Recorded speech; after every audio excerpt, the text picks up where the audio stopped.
برکتوں والا مہینہ ہے، جس کی فضیلت میں اللہ رب العزت نے قرآن مجید میں آیات اتاری اور امام الانبیاء صلی اللہ علیہ وآلہ وسلم نے کثرت سے ماہ رمضان کے فضائل کو بیان فرمایا۔ خالق کائنات نے قرآن مجید میں فرمایا، یا ایھا الذین آمنوا، اے ایمان والو، کتب علیکم الصیام، تمہارے اوپر روزے فرض کر دیے گئے، کما کتب علی الذین من قبلکم، جیسا کہ تم سے پہلے لوگوں پر فرض کیے گئے تھے، لعلکم تتقون، تاکہ تم پرہیزگار بن جاؤ۔ تو اس آیت کریمہ میں فرضیت سیام کو اللہ تعالیٰ نے بیان فرمایا کہ روزہ ایک ایسی عبادت ہے جو صرف تمہارے اوپر فرض نہیں کی گئی، سب کا جتنی امتیں گزری ہیں ہر امت کے اندر روزے کی عبادت پائی گئی۔ اس کی ڈیوریشن، اس کی ٹائمنگ کم زیادہ تھی، روزوں کی تعداد میں کمی زیادہ تھی، لیکن حیثیت روزہ ہر امت کے اندر یہ عبادت موجود رہی۔ دوسرا اللہ پاک نے اس کا مقصد بیان فرمایا کہ روزے کا مقصد اور مدعا یہ ہے لعلکم تتقون، تاکہ تم پرہیزگار بن جاؤ۔ روزہ صرف بھوک پیاس برداشت کرنے کا نام نہیں ہے کہ بندہ سحری سے لے کر افطار تک جو روزے کی ڈیوریشن ہے، ٹائمنگ ہے، اس دوران بندہ کھانے پینے سے باز رہے، لیکن اگر باقی گناہ بندہ نہیں چھوڑتا، بندہ روزہ رکھ کے بھی جھوٹ بول رہا ہے، روزہ رکھ کے بھی غیبت کر رہا ہے، روزہ رکھ کے بھی دوسرے کا حق مار رہا ہے، روزہ رکھ کے بھی دوسرے کو دھوکہ دے رہا ہے، روزہ رکھ کے بھی ملاوٹ کر رہا ہے، روزہ رکھ کے بھی دوسرے کو نقصان پہنچا رہا ہے، روزہ رکھ کے بھی وہ نماز سے غافل ہے، روزہ رکھ کے بھی نیکی سے غافل ہے،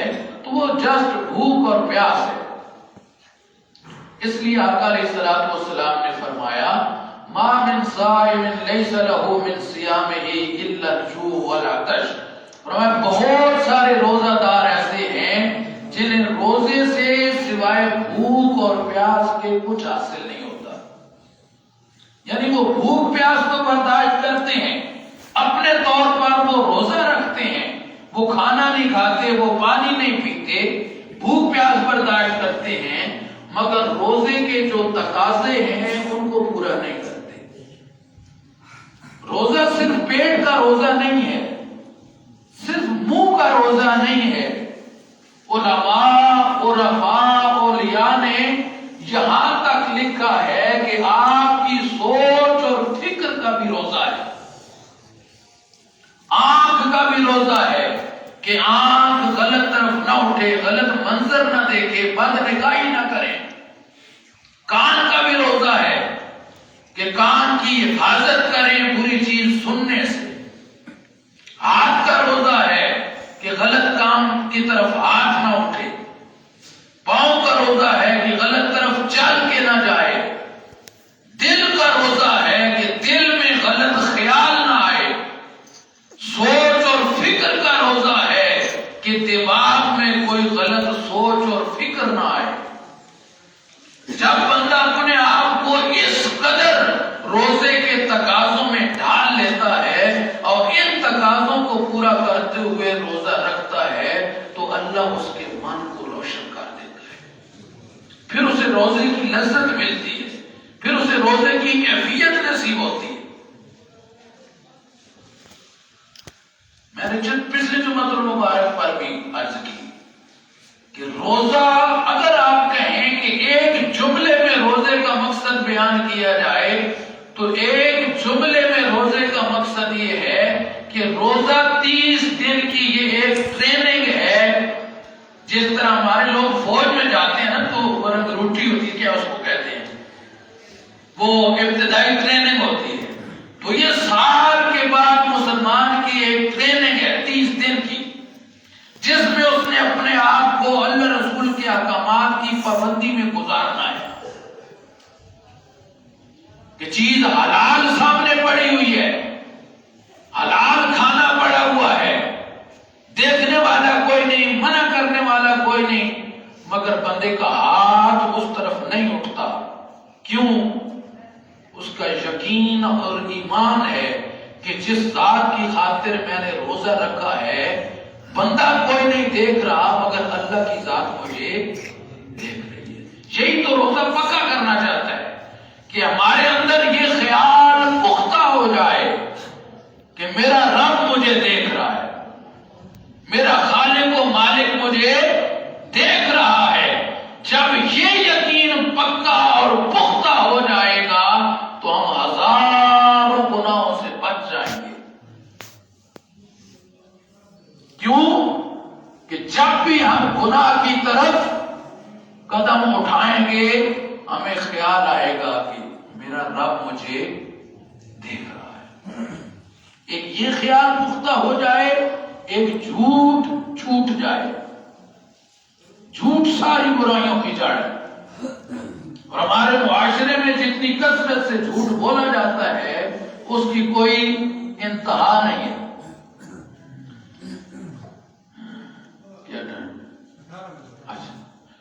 اس کی انتہا نہیں ہے.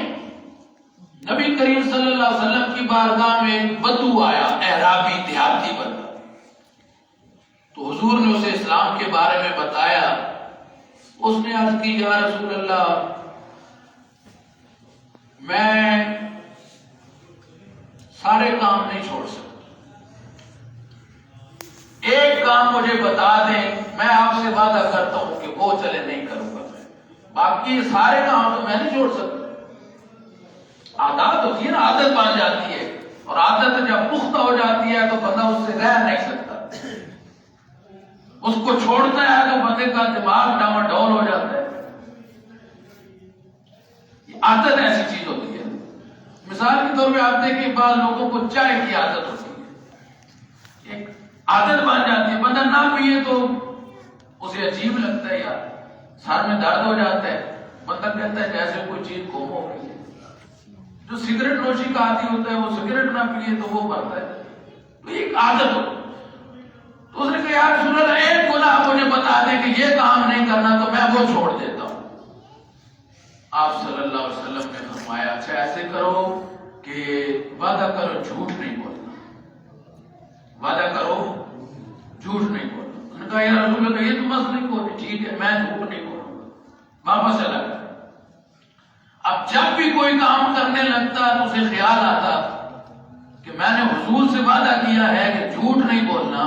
دوبارہ جب میں حضور کی بارگاہ میں جاؤں گا، اگر حضور نے کسی کام کے متعلق پوچھ لیا تو پھر میں کیا کہوں گا؟ اگر سچ بولا تو شرمندہ ہو جاؤں گا، اور جھوٹ بولا تو گناہگار ہوں گا میں. وہ تو جب بھی کسی کام کی طرف اس کا ہاتھ بڑھتا تو اسے یہ خیال آتا، اور جیسے ہی یہ خیال آتا وہ اس گناہ سے بھاگ.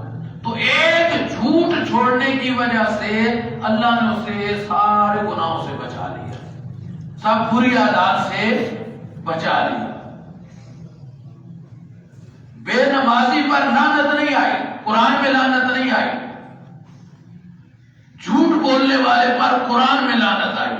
حالانکہ بظاہر نماز چھوڑ دینا بڑا گناہ ہے. 700 مرتبہ کے لگ بھگ اللہ نے قرآن میں نماز کا حکم دیا ہے، لیکن اس کو اگر چھوڑتے گناہگار ہیں. یہ نہیں کہ گناہ نہیں ہے، لیکن اللہ نے لعنت نہیں کی. مگر جھوٹ بولنے والے پر واشکاف اور کھلے الفاظ میں اللہ نے تعالیٰ نے فرمایا، الا لعنت اللہ علی الکاذبین. خبردار، جھوٹ بولنے والوں پر اللہ کی لعنت ہے. ایک یہ بیماری ہم چھوڑ دیں تو ہم ہزاروں گناہوں سے بچ سکتے ہیں. لیکن ہم تو یہ سمجھتے ہیں کہ یار جھوٹ نہ بولے تو کام نہیں چلتا. ہمارے سینس یہ پایا جاتا ہے نا، یہ بھی ایک بہت بڑا شیطانی حملہ ہوتا ہے. اور اس سے بڑی اخلاقی گراوٹ کیا ہو سکتی ہے کہ بندہ گناہ کو گناہ سمجھنا چھوڑ دے. بلکہ اس سے آگے چلا جائے کہ کہے کہ اس کے سوا تو گزارا نہیں ہوتا. اور خاص کر لین دین، تجارت اور ان معاملات میں ہم جھوٹ بہت زیادہ بولتے ہیں، قسمیں اٹھاتے ہیں جھوٹی، جھوٹ بول کے ہم چیز بیچ دیتے ہیں. اور جب سے یہ موبائل آیا ہے اس میں بھی ہم بہت زیادہ جھوٹ بولتے ہیں. کئی دفعہ ہوتا ہے اور کئی دفعہ بندہ شرمندہ بھی ہوتا ہے. آپ کال کرتے ہیں، ہاں جی السلام علیکم، السلام، کتنے ہو جی؟ میں جی گھر موجود نہ، باہر نکلے پیا. تسی دروازہ کھڑکاؤ اٹھائیں گے، آپ باہر نکل آتے جی. یہ ایک ایسا گناہ ہے جسے ہم گناہ نہیں سمجھتے، حالانکہ اللہ رسول کے نزدیک یہ بہت بڑا گناہ ہے. اور اسلام کی حقانیت پر اور حضور کی سچائی اور حقانیت پر سب سے جو پہلی دلیل تھی وہ یہی تھی، سچ کا ہونا، صداقت. صداقت پہلی دلیل تھی حضور کی نبوت کی اور حضور کے حق ہونے کی. آپ اندازہ لگائیں اس معاشرے میں ہم کہتے ہیں یار کام نہیں چلتا، ہمارے معاشرے میں تو الحمدللہ سارے جھوٹ بولنے والے تو نہیں ہیں نا، ابھی لوگ موجود ہیں، زندہ دل سچے لوگ موجود ہیں.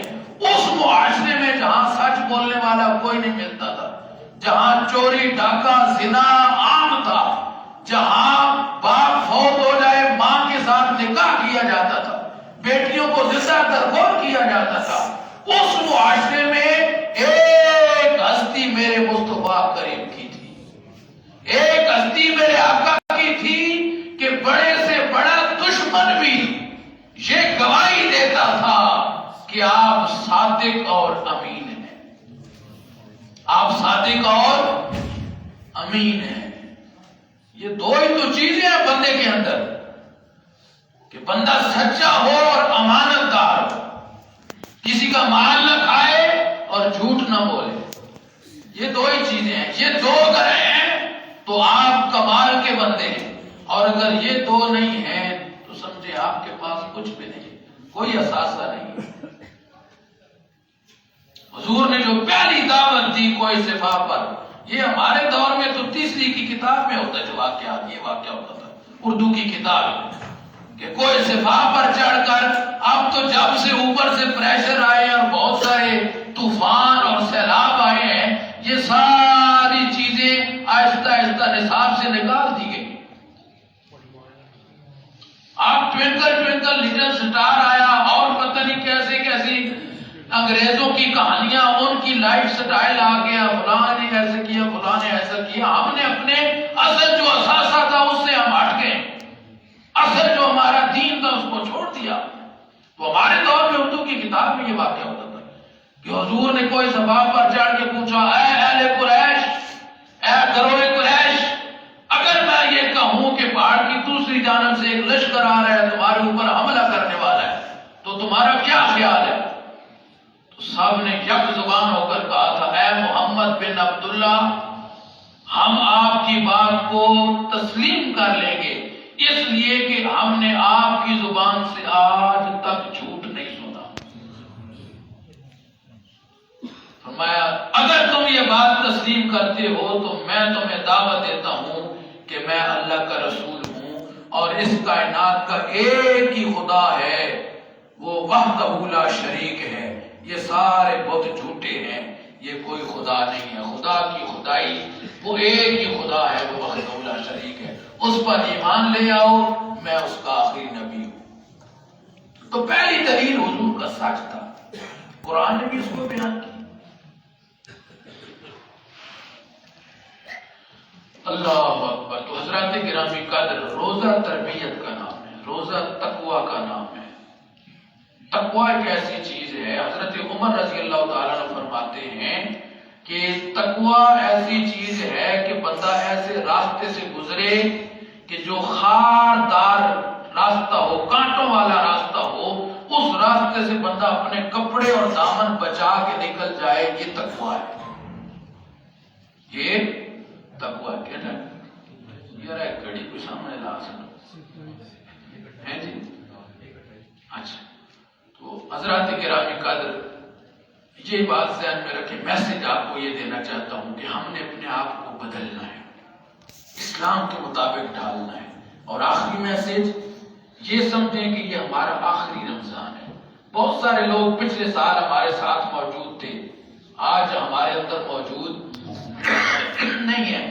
ہم میں سے بہت سارے ایسے ہوں گے جو اگلے رمضان میں ہمارے ساتھ یہاں پر موجود نہیں ہوں گے۔ فائدہ اٹھا لیں، یہ اللہ نے ایک موقع دے دیا ہے، 30 دن کا پیکج دے دیا کہ مانگو، اللہ سے معافی مانگو، بخشش مانگو، اللہ کی رحمت روز پر ہے، اسے منا لو، سابقہ زندگی سے توبہ کرو، آئندہ عہد کرو کہ مولا جو چاند روزہ زندگی باقی ہے انشاءاللہ تیرے اور تیرے حبیب کے حکم کے مطابق گزارے۔ وما علینا